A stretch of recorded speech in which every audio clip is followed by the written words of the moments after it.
बिस्मिल्लाहिर्रहमानिर्रहीम। तो बच्चों, आज हम किंगडम प्रोटिस्टा में जिन प्रोटोजोन्स की बात करेंगे वो हैं सिलिएट्स। आज हम सिलिएट का जनरल इंट्रोडक्शन पढ़ेंगे, इनके बाद इनके ऑर्गेनिजम्स की स्ट्रक्चर देखेंगे, फिर इनमें मोड ऑफ रिप्रोडक्शन की बात करेंगे और लास्ट में हम इनकी कुछ एग्जांपल्स को थोड़ा सा देखेंगे। तो सिलिएट के जनरल इंट्रोडक्शन को शुरू करते हैं। तो सबसे पहले हम देखते हैं कि रीज़न ऑफ नेम क्या है। तो ये derived from Latin mean eye lash, कि ये जो सिलिएट है ये वर्ड लातीनी ज़बान के लफ्ज़ से अखज़ किया गया है और इसका मतलब क्या होता है, आई लैश।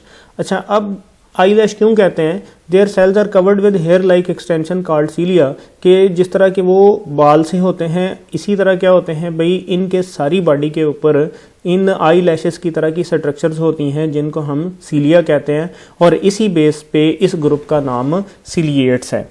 ये यूनिसेलुलर ऑर्गेनिजम्स हैं, ये सिंगल सेल्ड ऑर्गेनिजम्स हैं। उसके बाद इनके हैबिटेट देखें तो ये फ्री लिविंग है, और फ्री लिविंग में ये दोनों किस्म के एनवायरनमेंट में, फ्रेश वाटर और मेरीन दोनों किस्म के एनवायरनमेंट में पाए जाते हैं। तो इसके बाद आगे इसको देखते हैं कि इनमें लोकोमोटरी स्ट्रक्चर, जिस तरह के ग्रुप का नाम है, ग्रुप का नाम सिलिएट्स है, तो सिलिएट किस वजह से नाम पड़ा है? सीलिया की वजह से। तो इसीलिए इनकी जो लोकोमोटरी स्ट्रक्चर्स हैं वो क्या होते हैं? सीलिया होते हैं। वो उसमें पैरामीशियम है, वर्टिसेला है, स्टेंटेड है, ये सारे क्या हैं भाई, ये इस ग्रुप के मेंबर हैं सिलिएट्स के। तो इनके डिफरेंशिएटिंग कैरेक्टर को स्टडी करते हैं। इनका जो पहला डिफरेंशिएटिंग कैरेक्टर है वो क्या है? सीलिया एंड सीलियरी मूवमेंट, कि इनमें सीलिया का पाया जाना और इनकी स्पेसिफिक कैरेक्टरिस्टिक मूवमेंट जिसको सीलियरी मूवमेंट कहते हैं, ये इनका एक डिस्टिंग्विश कैरेक्टर है बाकी सब प्रोटोजोन से। Their surface covered with several thousand hair like structure called cilia, कि इनकी स्ट्रक्चर के ऊपर, इनकी बॉडी के ऊपर several thousand hair like structures होते हैं जिनको हम क्या कहते हैं? सीलिया कहते हैं। और ciliary movement is very coordinated movement which allow these organism to move, के सीलियरी मूवमेंट बड़ी कोऑर्डिनेटेड मूवमेंट है जो इन ऑर्गेनिज्म को जो है वो हरकत में लाती है। ये हरकत जो है इनकी जो फॉरवर्ड भी हो सकती है, बैकवर्ड भी हो सकती है, और ये टर्न अराउंड, ये मुड़ भी सकते हैं। तो इस सीलियरी मूवमेंट को हम आगे डायग्रामेटिकली देखते हैं। तो यहाँ पर ये जो स्ट्रक्चर ए दिखाई है जिसमें spiral path of swimming paramecium, ये नॉर्मली रूट उसका दिखाया गया है कि ये स्पाइरली सीलिया इसको एक स्पाइरल फैशन में मूव करवाते हुए वाटर के अंदर आगे फॉरवर्ड करवाते जाते हैं, मूव करते रहते हैं। और बी में क्या होता है? बी में उसमें दिखाया गया है avoidance reaction of the paramecium, कि जिसमें यहाँ पर ब्लैक जो स्पॉट है, जब कोई भी पॉइंट ऑफ अवॉइडेंस है जिससे इसने बचना है तो ये फौरन ही क्या करता है, सीलिया इसको उस पॉइंट ऑफ अवॉइडेंस से वापस ले आते हैं, जिससे क्या होता है, ये उस पॉइंट ऑफ अवॉइडेंस से या किसी भी ऐसी जगह से जहाँ से इसने वापस आना है तो ये इमीडिएटली वापस भी आ जाता है। तो ये सीलियरी मूवमेंट है कि जो इस जानदार को आगे भी मूव करवा सकती है, पीछे भी मूव करवा सकती है, और इसके अलावा अगर किसी जगह पर इसको कोई रेजिस्टेंस आती है या कोई प्रॉब्लम आती है तो वहाँ से भी ये फ़ौरन क्या करता है, वापस टर्न बैक हो सकता है, मुड़ सकता है। तो ये था सीलिया एंड सीलियरी मूवमेंट। इसका जो दूसरा डिफरेंशिएटिंग कैरेक्टर है वो पेलिकल है। ये क्या होती है? ये फ्लेक्सिबल आउटर कवरिंग होती है। तो chemically this is thick protein layer give definite but changeable shape, के ये जो पेलिकल है, ये पेलिकल क्या करती है, इन ऑर्गेनिज्म को एक डेफिनेट शेप देती है, थोड़ी बहुत चेंजेबल है, यानी वो अपनी वापस अपनी असल हालत में आ जाती है, लेकिन उसमें फ्लेक्सिबिलिटी है, इतनी रिजिड नहीं, जिस तरह के टेस्ट या शेल्स होते हैं उस तरह की नहीं होती, थोड़ी बहुत वो चेंजेबल शेप देती है। अब इस पेलिकल को स्ट्रक्चरली देखते हैं। यहाँ पर आपको ये देखें कि ये जो लेयर्ड पेलिकल दिखाई हुई है, ये पेलिकल क्या करती है, ये आउटर कवरिंग है इन ऑर्गेनिज्म में। सीलिया का एक छोटा सा सेक्शन लेके उसको उसने बड़ा करके दिखाया हुआ है जिसमें ऊपर उसके सीलिया नजर आ रहे हैं और उसके साथ यहाँ पर नीचे आपको लेयर्ड पेलिकल नजर आ रही है। ये क्या करती है, ये इसको एक डेफिनेट शेप देती है, एक प्रॉपर उसको मेंटेन रखती है इसकी बॉडी फॉर्म को। तो ये क्या है, ये पेलिकल है। इसके बाद आगे डिफरेंशिएटिंग कैरेक्टर्स में जो हमने थर्ड बात पढ़नी है वो कंट्रैक्टाइल वैक्यूल्स हैं। कंट्रैक्टाइल वैक्यूल्स क्या हैं? कंट्रैक्टाइल वैक्यूल्स स्पेशल ऑर्गेनेल्स हैं जो फ्रेश वाटर ऑर्गेनिज्म में पाए जाते हैं। तो ये करते क्या हैं? Regulation of water, water regulation करते हैं। कैसे? अब फ्रेश वाटर ऑर्गेनिज्म को सबसे बड़ी प्रॉब्लम क्या होती है कि वाटर कॉन्स्टेंटली इनकी बॉडी में आता रहता है, और अगर वाटर कॉन्स्टेंटली इनकी बॉडी में आएगा तो बॉडी क्या होगा, उसके बॉडी सोल्यूशन बहुत ज़्यादा डाइल्यूट हो जाएंगे और वो प्रॉब्लमेटिक हो जाएंगी, मेटाबॉलिक डिस्टर्बेंस भी हो जाएगी। तो इसलिए इनमें क्या होता है, ये ऑर्गेनेल्स हैं, ये यहाँ पर एक एंटीरियर एंड पे पैरामीशियम की दिखाया गया है और एक पोस्टीरियर एंड पे दिखाया गया है। इन दोनों ने क्या करना है, इन्होंने वाटर को एक्टिवली रिमूव करना है, और जो कांस्टेंट फ्लडिंग ऑफ सेल है, कांस्टेंट फ्लडिंग ऑफ पैरामीशियम है due to the presence of in fresh water environment, इसको इसने क्या करना है, कम करना है और इसको रिमूव करना है, पानी को ज़्यादा इनके सेल्स के अंदर इकट्ठा नहीं होने देना। इसके बाद जो फोर्थ डिफरेंशिएटिंग करेक्टर है, ये टू काइंड ऑफ न्यूक्लियाई हैं। जब हम इसको देखते हैं टू काइंड ऑफ न्यूक्लियाई को, तो इसमें देखें कि यहाँ पर एक एरो लेफ्ट साइड पे है जो किसको शो कर रहा है, माइक्रोन्यूक्लियस को, और इसके साथ क्या होता है, एक मैक्रोन्यूक्लियस होता है। तो इन दोनों का हम कंपैरिजन पढ़ते हैं। माइक्रोन्यूक्लियाई क्या होता है, micronuclei is small, diploid and sexual reproduction में इन्वॉल्व होता है। इसके बाद अगर हम मैक्रोन्यूक्लियस की बात करते हैं तो मैक्रोन्यूक्लियस क्या होता है, लार्ज होता है, पॉलीप्लाइड होता है, और इसने सेल मेटाबॉलिज्म और ग्रोथ को मेंटेन करना है। तो ये इनका फोर्थ डिफरेंशिएटिंग कैरेक्टर था कि टू काइंड ऑफ न्यूक्लिया इसमें मौजूद होते हैं। एक स्मॉल है जो डिप्लॉइड होता है और सेक्सुअल रिप्रोडक्शन या सेक्सुअल प्रोसेस में इन्वॉल्व है। दूसरा जो है वो लार्ज है, large polyploid that involve in cell metabolism and growth. अब इनकी फीडिंग स्ट्रेटेजीज की बात करते हैं तो most ciliate ingest bacteria, tiny protist and other organic particles के छोटे छोटे जो वाटर में free living drifting micro organisms हैं, जिसमें बैक्टीरिया आ गया, दूसरे प्रोटिस्ट हो गए, उसके अलावा ऑर्गेनिक पार्टिकल्स हैं, इनको क्या करना है, इसको उसने इंजेस्ट करना है और इसके बाद आगे डाइजेस्ट करना है। तो इसमें सीलिया इन्वॉल्व इन फीडिंग, सीलिया बड़ा रोल अदा करते हैं। अगर मोटाइल हैं तो मोटाइल क्या करेगा, उस प्रे की तरफ मूव कर सकता है। कुछ सीलिएट की बात करते हैं तो वो क्या होते हैं, वो सेसाइल होते हैं। Sessile ciliates remain attached to the rocks and water currents generated by the cilia draws food towards them, कि ये एक जगह पर अटैच होते हैं और इनके जो सीलिया हैं वो पानी के अंदर करंट्स पैदा करते हैं, लहरें पैदा करते हैं, जिसके नतीजे में क्या होता है, वो फूड पार्टिकल्स इनकी तरफ लेके आते हैं और ये फिर उसको खाकर जो है ना अपनी जो ज़रूरत है, अपनी जो न्यूट्रिशन रिक्वायरमेंट है उसके पूरे करते हैं। और इसके बाद आगे इसमें जो है ना स्पेशल एक है, तो ये यूनिसेलुलर है, लेकिन इनमें अगर देखें तो इनमें अब जो है वो बड़ा एक वेल डेवलप्ड सा थोड़ा सा एक प्रोसेस सा बन जाता है, एक सिस्टम सा बन जाता है, एक स्ट्रक्चर सी बन जाती है। सिलिएटेड ग्रूव है, उस सिलिएटेड ग्रूव से फूड पार्टिकल आता है, साइटोफेरेंक्स में से होता हुआ साइटोस्टोम से निकलता ये सेल के इनसाइड जाता है in the form of vacuole. और इसके बाद फिर आगे आपको पता ही है कि जब फूड वैक्यूल बन जाता है तो फूड वैक्यूल पर आके लाइसोसोम अटैक करते हैं और फेगोसाइटोसिस का प्रोसेस होता है, जिसमें खुराक जो हजम होती है वो सेल के साइटोप्लाज्म में चली जाती है। अनडाइजेस्टेड मैटर जो है वो साइटोप्राक्ट के जरिए से बाहर निकल जाता है। साइटोप्राक्ट क्या होता है, एक छोटी सी स्ट्रक्चर है जिससे इसका यानी कि इसका एक डायरेक्टेड इनटेक ऑफ फूड है और directed removal of the waste है, जो साइटोप्राक्ट के लिए या साइटोपाइज के जरिए से हो जाता है।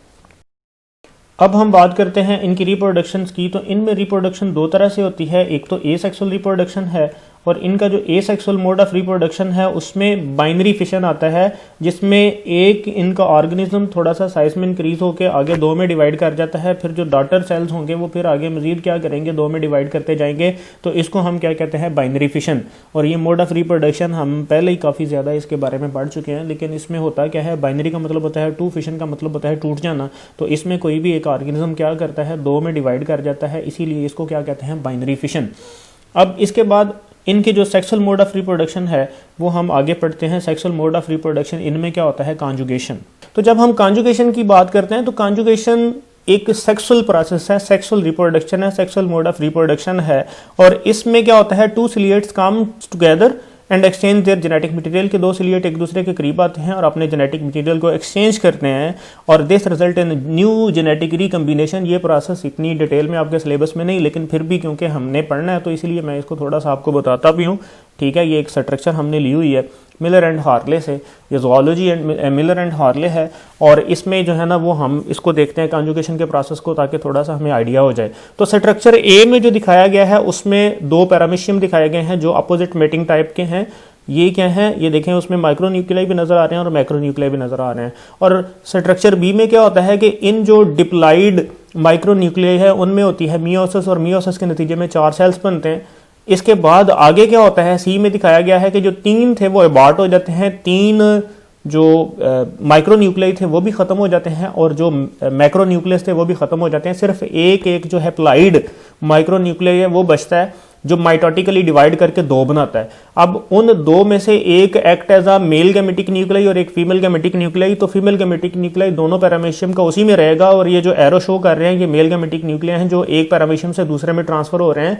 तो इसके नतीजे में क्या होता है कि दोनों में एक्सचेंज हो रहा है कि एक माइक्रोन्यूक्लियस उधर रह जाता है, एक दूसरी तरफ चला जाता है, और जब ये दोनों ही क्या करते हैं आपस में क्रॉसिंग, इसका एक्सचेंज हो जाता है, तो ये डी में दिखाया गया है कि दोनों फ्यूज होके एक ही बन गए हैं, और ये क्या होता है, ये डिप्लॉइड माइक्रोन्यूक्लियस है। और उसके बाद आगे जो ई और एफ हैं, इसमें फिर क्या होता है, मल्टीपल माइटोटिक, 3 माइटोटिक डिवीजन होती हैं, और जिसमें जो दोबारा ओरिजिनल वाला जेनेटिक बैलेंस था पैरामीशियम का, वो मेंटेन हो जाता है।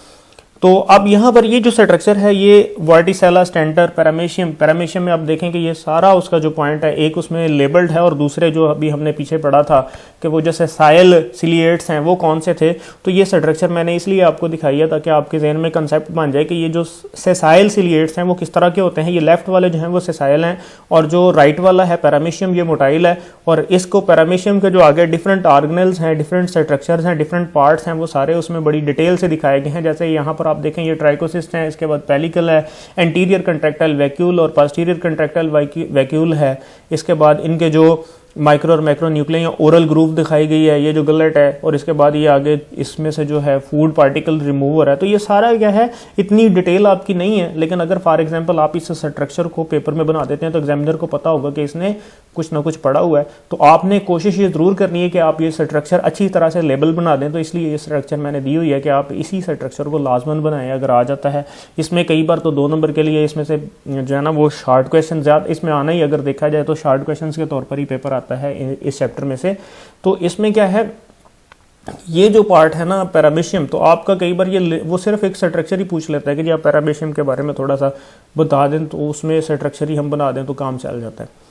अब हम अपने आज के लेक्चर को समराइज़ करते हैं। तो इसमें हमने पढ़ा था आज सीलिएट्स का जनरल इंट्रोडक्शन, जिसमें हमने बात की थी कि सिलिएट वर्ड डिराइव्ड है फ्रॉम द लैटिन, जिसका मतलब क्या होता है आई लैशेस, क्योंकि इनमें हेयर लाइक स्ट्रक्चर्स होते हैं, बालों की तरह के स्ट्रक्चर सीलिया होते हैं, और इसी वजह से इनको हम सिलिएट्स कहते हैं।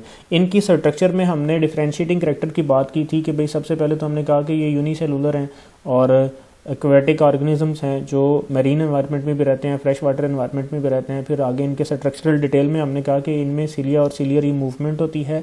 पेलिकल जो एक प्रोटेक्टिव कवरिंग है जो क्या करती है, इनको डेफिनेट बट चेंजेबल शेप देती है।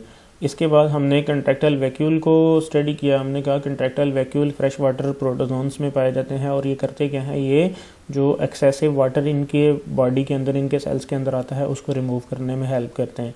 इसके बाद आगे क्या आ गया, आगे हमने बात की थी न्यूक्लियस के। इनमें 2 किस्म के न्यूक्लियस होते हैं, एक माइक्रो न्यूक्लियस जो डिप्लॉइड होता है और इसने करना क्या होता है, इसने सेक्सुअल रिप्रोडक्शन या कॉन्जुगेशन का प्रोसेस करना होता है, और मैक्रो न्यूक्लियस जिसने क्या करना है, बॉडी के मेटाबॉलिज्म को कंट्रोल करना है। फिर हमने रिप्रोडक्शन में हमने पढ़ा, रिप्रोडक्शन में हमने कहा कि ये एसेक्सुअल रिप्रोड्यूस करते हैं बाइनरी फिशन के ज़रिए से, और सेक्सुअल प्रोसेस जो है इसमें कॉन्जुगेशन मौजूद होता है। इनकी एग्जाम्पल में हमने बात की थी स्टैंडर्ड है, इसके बाद पैरामीशियम है, वर्टिसेला। तो ये सारे मेंबर थे जो हमने आज स्टडी किए। एंड पे हम बात करते हैं रेफरेंस की। तो मेन जो हमारी बुक्स हैं जिनको हम स्टडी कर रहे हैं वो हैं intermediate biology text books, all education boards in Pakistan, और दूसरा जो है intermediate biology national book foundation. इसके बाद जो है मज़ीद रेफरेंस के लिए मैंने आपको जो यहाँ पर स्ट्रक्चर दिखाई हैं वो 2 बुक से ली गई हैं। एक मिलर हार्ले ज़ूलॉजी है, और दूसरा Hickman Roberts Larsen integrated principles of zoology. ये दोनों के मैंने रेफरेंस दे दिए ताकि अगर कोई बच्चा वहाँ से मज़ीद इसको देखना चाहता है, आप वैसे बुक्स देखें तो फिर आपका कंसेप्ट भी अच्छा बनेगा और इसके लिए आपके लिए आसानी भी होगी। और ये बुक्स अगर आप बच्चों को चाहिए होगी तो ये आपको मैं प्रोवाइड भी कर सकता हूँ। ठीक है, तो आज के लिए फिर बेटे इतना ही। कल हम फिर मज़ीद नेक्स्ट किसी प्रोटोजोन के साथ हाज़िर होंगे। तो अल्लाह हाफिज़।